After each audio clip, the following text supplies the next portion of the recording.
4000 + 2500 அக்கவுண்ட்டுக்கே வரப்போகிறது. சிஎம் விஜய் போட்டு வைத்திருக்கும் மெகா பிளான். 2026 தமிழக சட்டசபை தேர்தலில் மிகப்பெரிய வெற்றி பெற்ற முதல்வர் விஜயிலான தமிழக வெற்றிக் கழக அரசின் முதல் பட்ஜெட் தாக்கல் செய்யப்பட இருக்கிறது.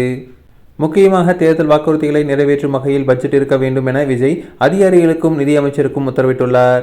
இந்த நிலையில் வேலையில்லா பட்டதாரிகளுக்கு மாதம் 4500 உதவித்தொகை, குடும்ப தலைவிகளுக்கு மாதம் 2500 வழங்கும் திட்டம் உள்ளிட்ட முக்கிய அறிவிப்புகள் பட்ஜெட்டில் இடம்பெறலாம் என தலைமைச் செயலக வட்டாரங்கள் தெரிவிக்கின்றன. 2026 தமிழக சட்டசபை தேர்தலில் தமிழகம் முழுவதும் பல்வேறு அரசியல் கட்சியினர் பிரச்சாரம் மேற்கொண்டாலும் தமிழக வெற்றிக் கழக தலைவர் விஜய்க்கு அது சாத்தியப்படவில்லை.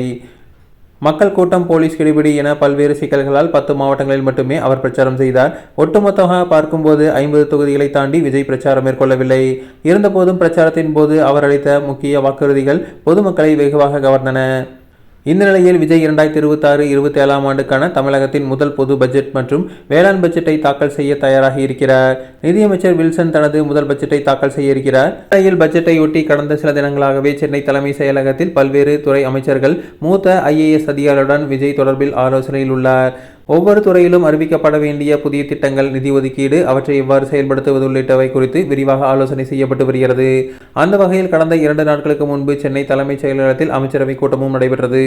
நிலையில் இந்த பட்ஜெட்டில் தமிழக வெற்றிக் கழக தேர்தல் அறிக்கையில் இடம்பெற்றுள்ள பல முக்கிய வாக்குறுதிகள் நடைமுறைப்படுத்தப்படலாம் என தலைமைச் செயலக வட்டாரங்கள் தெரிவிக்கின்றன. குறிப்பாக குடும்ப தலைவிகளுக்கு மாதம் 2500 ரூபாய் வழங்கும் திட்டம், ஆண்டுக்கு 6 கேஸ் சிலிண்டர், திருமண உதவியாக 1 சவரன் தங்கம் பட்டுச்சேலை, மாணவர்களுக்கு கல்வி கடன், மருத்துவ காப்பீடு உள்ளிட்ட பல்வேறு திட்டங்கள் இடம்பெற வாய்ப்புள்ளதாக கூறப்படுகிறது. குறிப்பாக வேலையில்லா பட்டதாரிகளுக்கு மாதம் 4000 ரூபாய் உதவித்தொகை திட்டமும் முக்கியமாக இந்த பட்ஜெட்டில் இடம்பெறும் என தகவல்கள் வெளியாகியுள்ளன. 2026 தேர்தலில் விஜய்க்கு பெரிய ஆதரவாக இருந்தது பெண்கள், இளைஞர்களுக்கு வாக்கு வங்கிதான். தற்போது அவர்களை குசிப்படுத்தும் வகையில் இந்த அறிவிப்புகள் இடம்பெறலாம் என தலைமைச் செயலக வட்டாரங்கள் தெரிவிக்கின்றன.